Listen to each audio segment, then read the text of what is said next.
Hello friends, today we will be talking about NATO or North Atlantic Treaty Organization. Many times we see in computer games or on films that know about NATO, but we do not know some facts about NATO, that how NATO was formed, who are the members in it, how it works and all. It's a very fancy organization, just like in English movies they show FBI, CIA, we also have seen NATO.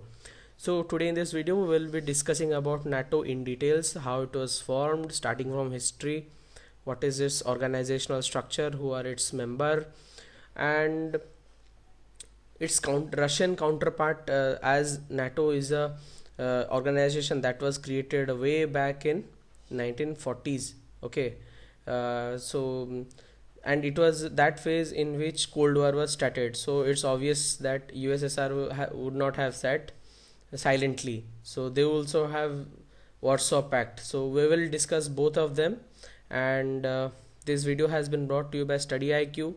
If you like the videos, please like, share, comment, and subscribe to the channel Study IQ on YouTube. You can also check their pen drive courses on studyiq.in. They have pretty awesome pen drive courses, so go check it out. So let's start today's video. NATO in French it is called OTAN, or totally reverse of NATO, that is NATO.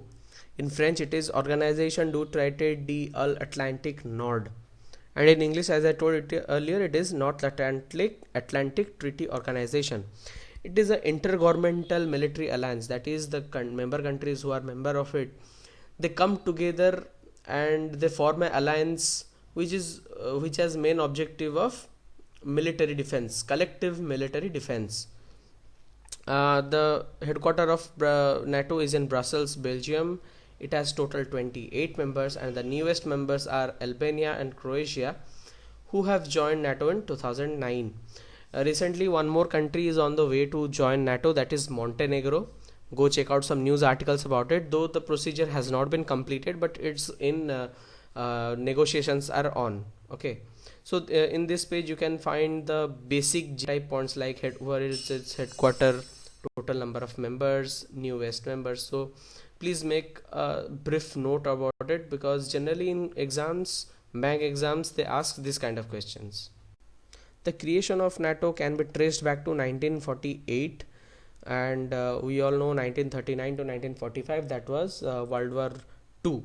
And World War II, Germany was the main aggressor who initiated the aggression, and through Belgium it attacked France. So in 1948, just 2-3 years after the ending of the World War II, countries like UK, Netherlands, Belgium, France and Luxembourg, they thought of forming a group that will be responsible for collectively defending themselves from future such aggressions. So they formed the Treaty of Brussels, and this Treaty of Brussels can be treated as the main foundation stone for the creation of NATO. Okay, and this Treaty of Brussels is also called as an anti-communist pact, and from 1947 the Cold War was started between the capitalist forces, which was led by USA, and the communist forces that was led by USSR. Okay, and USSR is directly joined to Europe, and USSR was expanding. So these countries formed the Treaty of Brussels as an anti-communist pact. In 1949, USA, Canada, Italy, Portugal, Denmark, Norway and Iceland also joined these 5 countries, and the total became 12, and these 12 countries signed the North Atlantic Treaty, that is the beginning of NATO, NAT, and last you add organization, that is O, that is NATO.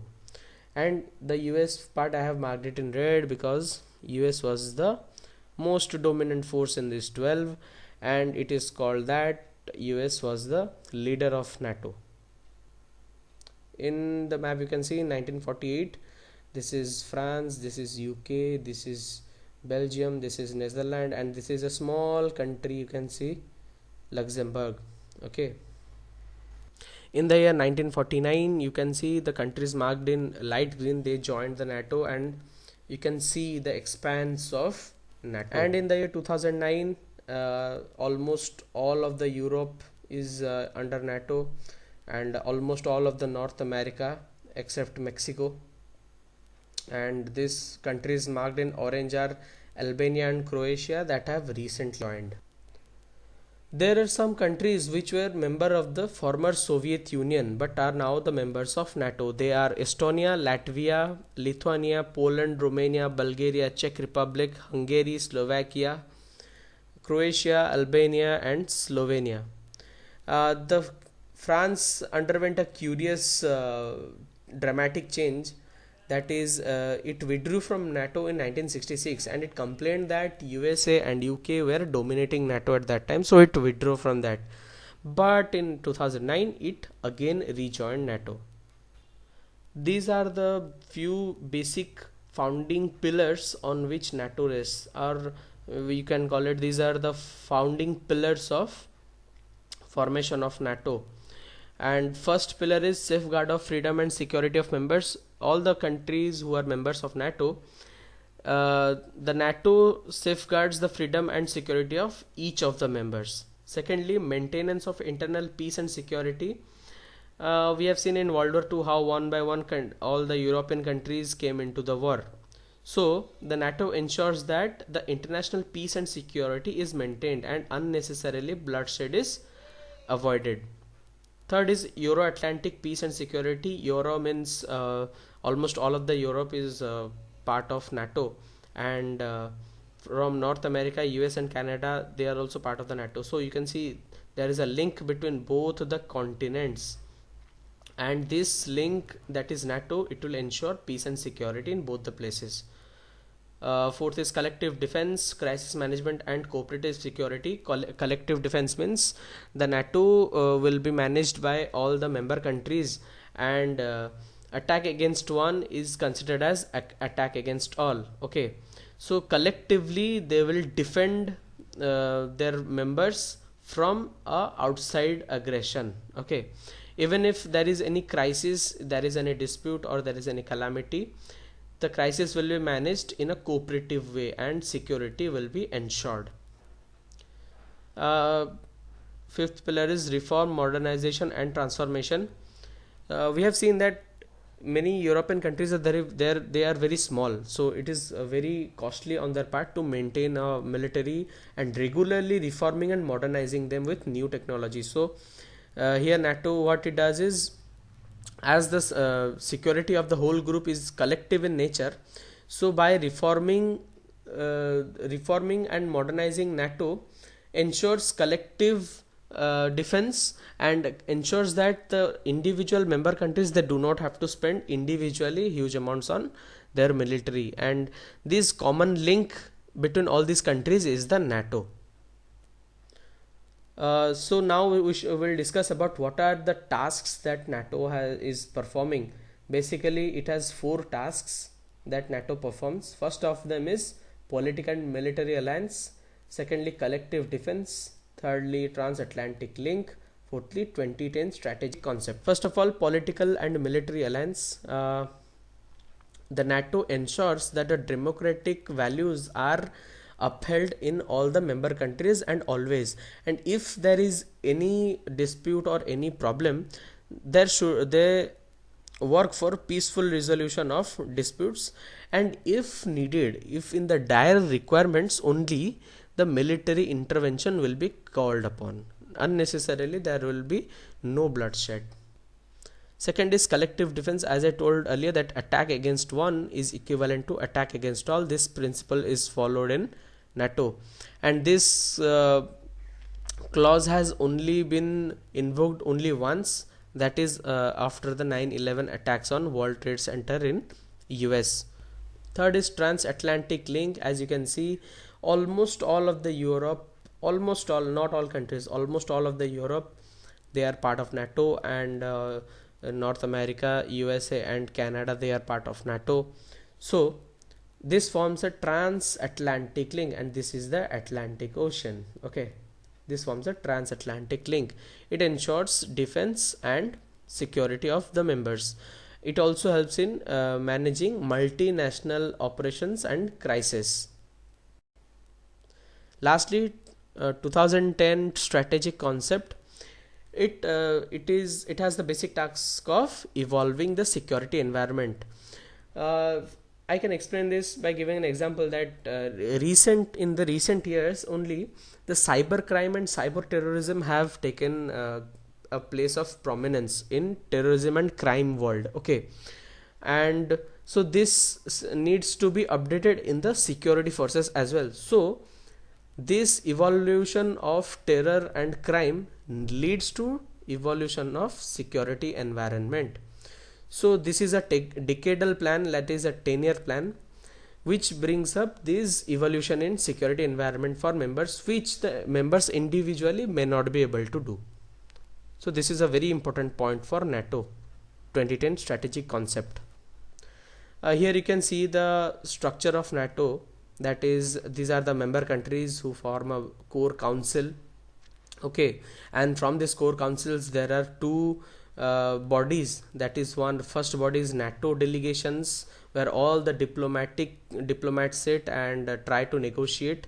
And under this there are two bodies, that is nuclear planning group, that looks after all the nuclear related problems, that may be nuclear power plant or nuclear bombs and all. Second is North Atlantic Council. The second body from the core members are military representatives, and it is only attended by the military personnel of the member countries, and it has a military committee. And you can see this, both the bodies, the coordination is maintained by the Secretary General. So the Secretary General office is a very you can say it's a liaising office, and it maintains the balance between both the bodies, and it maintains a link of communication between both the bodies of the core council. These are some of the activities that are being undertaken by NATO. Firstly, it is decisions and consultations. If any problem arises, of if there is any conflict, then all the things are brought onto the table and they are thoroughly discussed and analyzed, and various positives and negatives are consulted, and the decisions are taken in a basis of consensus. That is, all the members need to give their consent. Okay. Secondly, it's operations and missions, and these operations and missions is related to military. This is because if the NATO Council thinks that there is a need for military intervention, they give their green signal to the military body, and the operations and missions are undertaken in the various locations. Thirdly, partnerships.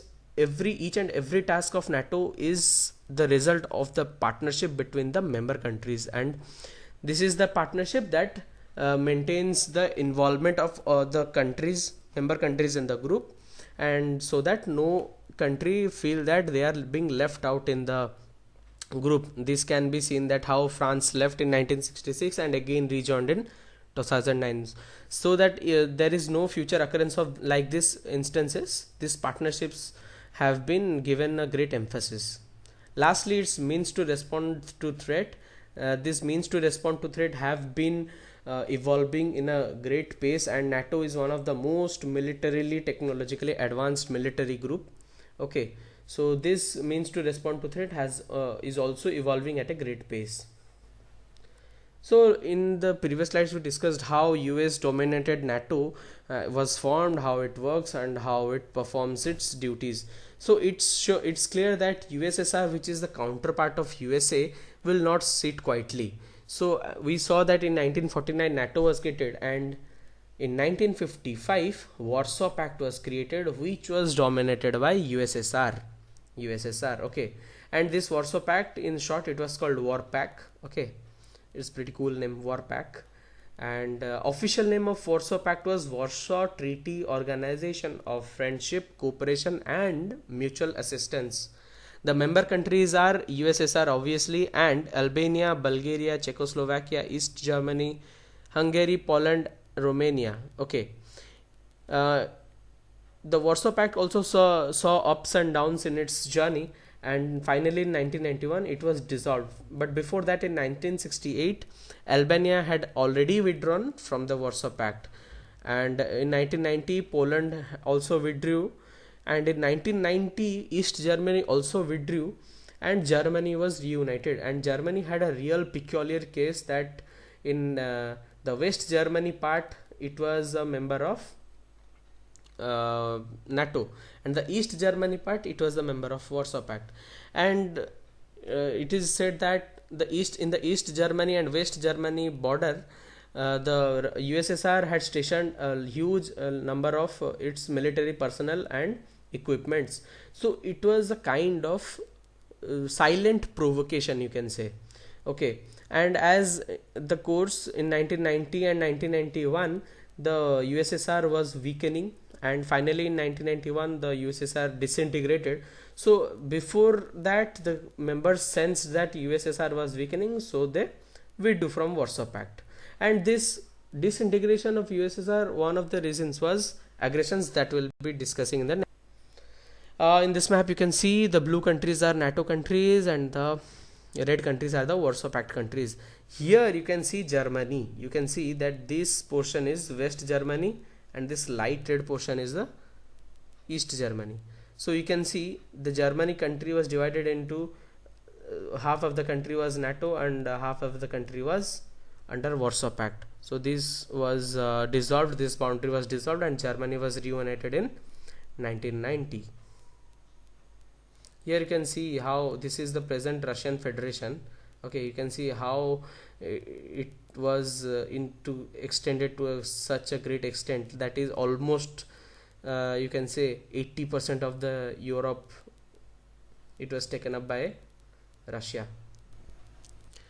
As I told earlier, 1991 there was a end of Cold War and USSR disintegrated, and USSR disintegrated only because of its brutal communist forces, and it was a very aggressive force, and it forcibly tried to impose communism on its members.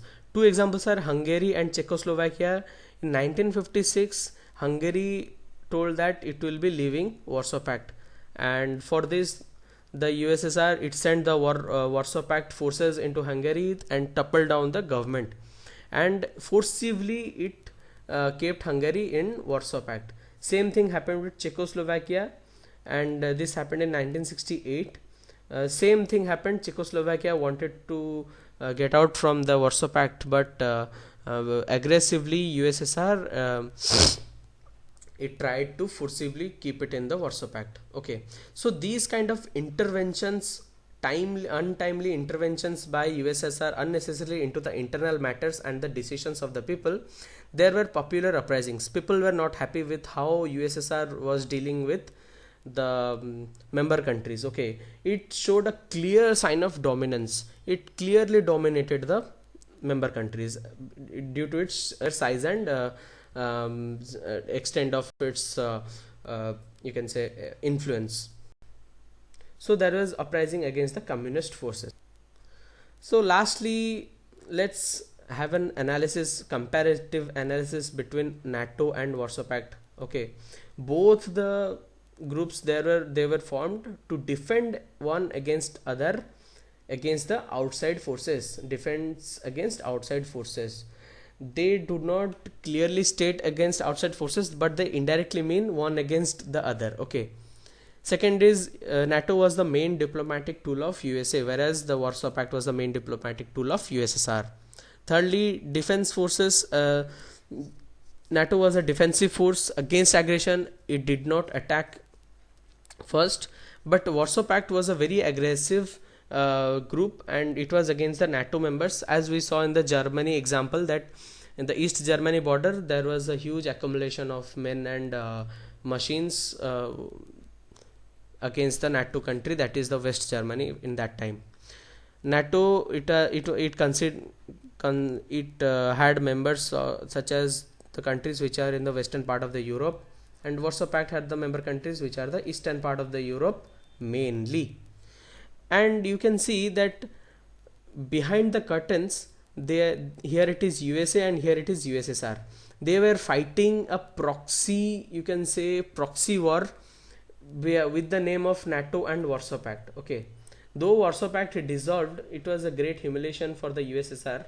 Okay, so you can see that in the name of NATO and Warsaw Pact, they were fighting a proxy competition or proxy war. Okay, so this is the journey of I hope you guys liked this video.